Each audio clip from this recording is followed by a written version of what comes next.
Bonjour à toutes et à tous. Donc on voit que votre présence est le signe de certains questionnements concernant l'utilisation de l'intelligence artificielle au travers des applications mobiles en médecine générale.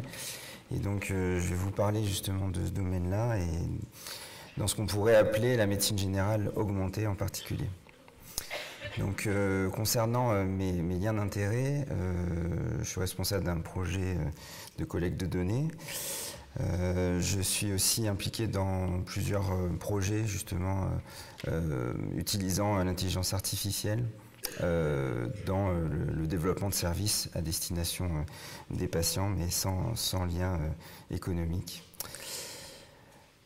Donc un homme célèbre a dit que les ordinateurs sont incroyablement rapides, précis et bêtes, et que les humains sont incroyablement lents, imprécis et brillants, et qu'ensemble ils sont puissants. Et donc aujourd'hui, ce que je voudrais vous exposer, c'est pourquoi nos situations de soins sont de plus en plus complexes et pourquoi l'intelligence artificielle pourrait être une aide pour nous et qu'on a tous intérêt collectivement à se pencher sur ces nouveaux dispositifs et essayer de les apprivoiser, voire de se les approprier. Donc les situations sont complexes pour plusieurs raisons. La transition épidémiologique, donc on a affaire à un vieillissement de la population qui mécaniquement augmente la prévalence de certaines maladies chroniques. À cela, on ajoute les progrès thérapeutiques qui font que certaines maladies qui étaient aiguës, voire mortelles, comme le diabète ou le cancer, il y a certaines années, ou le VIH, sont devenues maintenant des maladies chroniques. Et donc on est passé d'un modèle curatif à un modèle de soins sur la durée, donc plus un modèle autour des maladies chroniques. On a aussi des progrès diagnostiques qui font émerger d'autres problématiques de santé, de nouveaux diagnostics. Et à cela, quand on ajoute le focus des médecins généralistes qui fait leur spécificité aussi dans leur cadre d'exercice au quotidien, qui est la santé globale et l'approche globale, et qu'on constate, comme vous pouvez le voir sur la figure, que les facteurs qui pèsent et qui déterminent notre santé sont principalement environnementaux, si on peut le dire comme ça, et que le patrimoine génétique ou l'effet du système de soins ne pèse que pour 20% sur l'état de santé de la population, on peut comprendre que les situations sont complexes et qu'elles demandent de collecter beaucoup d'informations sur l'environnement des patients. Et évidemment, ce qui serait souhaitable, ce serait plutôt de prévenir ces situations complexes plutôt que d'avoir à les traiter sans savoir vraiment par où commencer. Donc quels sont les outils qui sont à notre disposition? Les recommandations. Mais on le sait, elles sont parfois peu adaptées car centrées maladie sur des études non en soins primaires et s'intéressant à des patients ultra sélectionnés pour des motifs aussi de besoin de résultats positifs et donc peu représentatifs de nos situations de soins. À cela, il faut aussi ajouter l'explosion des connaissances scientifiques qu'il faut aussi pondérer en termes de fiabilité. Et nous allons tous collectivement ensemble vers l'émergence, mais qui n'est plus si une émergence que ça, qui est l'actualité, de la médecine 6P. Vous avez connu la 4P, la 5P, je vais vous parler de la 6P. Donc la 6P, c'est la médecine préventive qui vise donc à anticiper les risques de santé, en utilisant des données omiques, génomiques, épigénomiques, tous les biomarqueurs que vous pouvez connaître, en développant des actions préventives, en soins primaires, secondaires et tertiaires. On souhaite aussi personnaliser les soins, pouvoir par exemple donner un médicament qui aura le moins d'effets indésirables sur certains patients dont on aura déterminé le profil. On souhaite également qu'elle soit participative, que les acteurs soient au cœur, enfin les patients en tout cas, soient les propres acteurs de leur santé. On développe un partenariat patient. Évidemment que cela, en plus, s'appuie sur des preuves scientifiques avec des données probantes et que l'on tienne compte de l'aspect collectif et populationnel de la santé. Tout cela fait que, avec les données que classiquement on utilisait, cela semble un peu compliqué. Donc sur quelles données pouvons-nous travailler ? Il semble que l'utilisation des données en vie réelle soit le point que nous souhaiterions développer et pouvoir utiliser. Donc on a les données qui sont issues de la pratique, les données générées par les patients. Donc Hélène nous a parlé des DTX et donc l'idée serait aussi de pouvoir récupérer des données qui sont directement produites par les patients via ces applications mobiles ou rapportées aussi directement. l'utilisation des données omiques, donc parmi tous les biomarqueurs, et évidemment les données de l'environnement. Et donc là, évidemment, je ne peux pas m'empêcher de vous parler des données issues de la pratique, et vous n'y couperez pas. Vu qu'on avait commencé un harcèlement, je ne sais pas si vous avez pu voir à chaque entrée de conférence, je vais vous parler du projet P4DP, donc ce projet innovant qui consiste donc à récupérer les données issues de la pratique. Donc pouvoir prendre les données qui sont dans les logiciels médicaux qu'utilisent les médecins au quotidien. Donc on le sait, c'est une masse d'informations qui pour l'instant est sous-utilisée pour plusieurs raisons. Mais ce projet-là vise à pouvoir collecter les données, quel que soit le logiciel utilisé par le médecin, pouvoir faire ça au niveau de la France entière, sur le périmètre national, pouvoir pseudonymiser ces informations afin de pouvoir les traiter, les transférer de façon complètement sécurisée au sein d'un entrepôt de données donc, national géré, dont le responsable de traitement est le CNGE. Ces données-là seront utilisées pour plusieurs objectifs. Le premier sera le retour d'informations pour le médecin. Décrire sa pratique, connaître le profil de ses patients, sélectionner des cohortes de patients pour lesquels il pourrait appliquer des protocoles de soins, voire les inclure dans des protocoles de recherche. Ces données seront aussi utilisées dans le cadre de la surveillance épidémiologique, et pour ceux qui ont assisté à cette conférence, on voit que dans le partenariat avec le réseau Sentinelle, on est capable de reproduire les mêmes tendances pour la surveillance de la grippe que ceux du réseau Sentinelle, qui sont des réseaux dédiés. Donc finalement, utiliser les données de soins courants peuvent se rapprocher aussi, dans le cadre de la recherche, de données recueillies spécifiquement dans le cadre de la recherche. Donc maintenant que je vous ai parlé de ces données-là, comment est-ce qu'on pourrait l'utiliser dans notre pratique?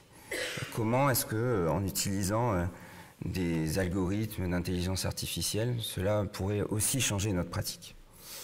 Et donc je vais vous parler d'un autre projet que l'on a mené à l'Université Côte d'Azur en partenariat avec le CNRS, l'INRIA, qui s'appelle donc Health Predict, et qui a consisté donc à travailler avec des données issues du projet qui avait précédé P4DP, le projet Primège. Et nous avons travaillé sur un moteur qui permet justement de prédire les hospitalisations. C'est un enjeu de prédire les hospitalisations, parce que vous savez que c'est une source de dépenses importante pour le système de santé. Mais une fois qu'on a dit à un patient, vous allez être hospitalisé, ok. Dans combien de temps? Donc nous, on a visé quelque chose qui pouvait parler aux patients, c'est-à-dire qu'on a visé 1 an ou 2 ans. Parce que le problème, par exemple, quand vous allez prédire un risque cardiovasculaire, que vous expliquez au patient qu'il va avoir son risque d'avoir un événement dans les 10 ans, ça ne leur parle pas forcément. Donc il y a eu beaucoup d'échanges avec les patients pour savoir quel était le moment qui pouvait le plus leur parler, sachant comment nos cerveaux sont configurés pour pouvoir anticiper les choses. Voilà, donc ça a donné lieu à une publication internationale que je vous invite à lire. Mais plutôt que de vous en parler trop, je vous propose de regarder cette petite vidéo explicative pour illustrer le quotidien avec ce type d'outils.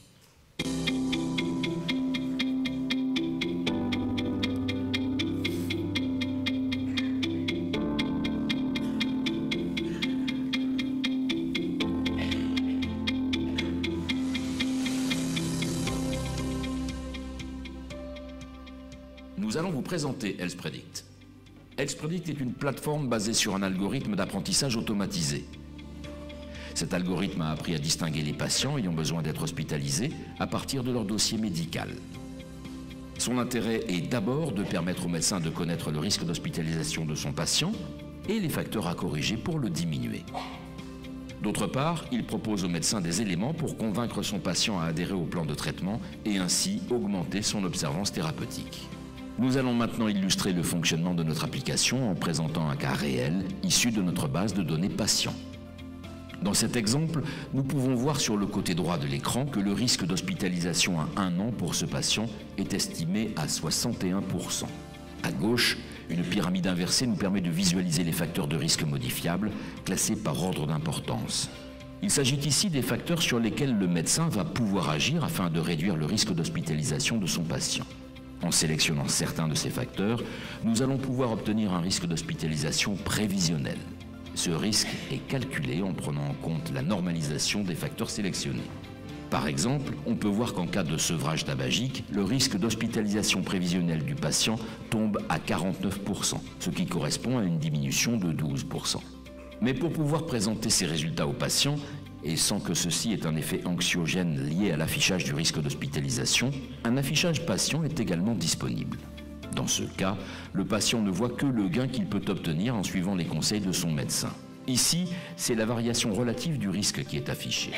De retour sur les facteurs, nous avons un deuxième onglet avec d'autres facteurs de risque identifiés par l'application.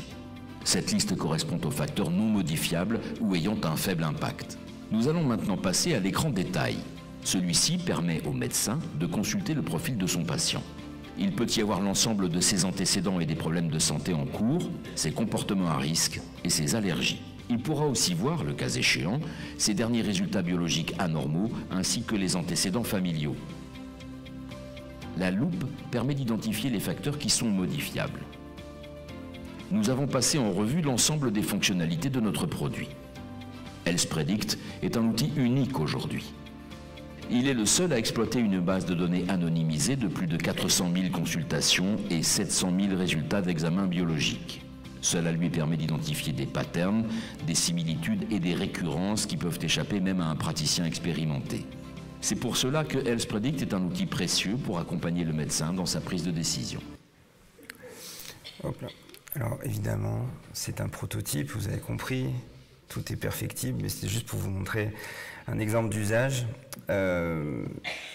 Donc finalement, concernant les perspectives sur l'utilisation de ces dispositifs, on peut tous s'accorder sur le fait que ce sont des outils prometteurs, mais qui ne peuvent être développés qu'en partenariat avec les patients.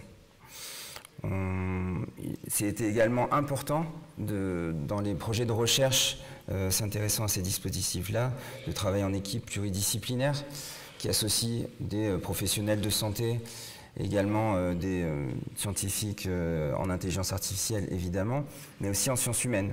On a l'expérience d'un projet ANR qui s'appelle APIAPS, dans lequel on a dû travailler sur l'acceptabilité de ce genre de dispositif. Évidemment, on a besoin de validation. Tous ces algorithmes-là sont des hypothèses finalement, mais qui nécessitent des études cliniques pour valider réellement leur effet.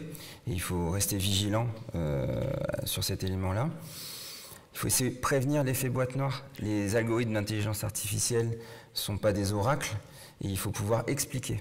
Et c'est une des dimensions qui peut être très complexe actuellement. Et il y a un enjeu autour de l'explicabilité de ces algorithmes. Enfin, il faut être vigilant. On a parlé de prévention primaire, secondaire et tertiaire, mais la prévention quaternaire, donc sur l'effet indésirable de l'utilisation de ces dispositifs. Et un des risques qu'on appelle l'effet Gattaca, c'est le déterminisme, que vous passiez tous vos patients au filtre de ces algorithmes pour finalement leur prédire leur avenir. Ça peut être un petit peu problématique. Voilà, donc nous devons tous comprendre et apprivoiser ces dispositifs. Je vous remercie pour votre attention.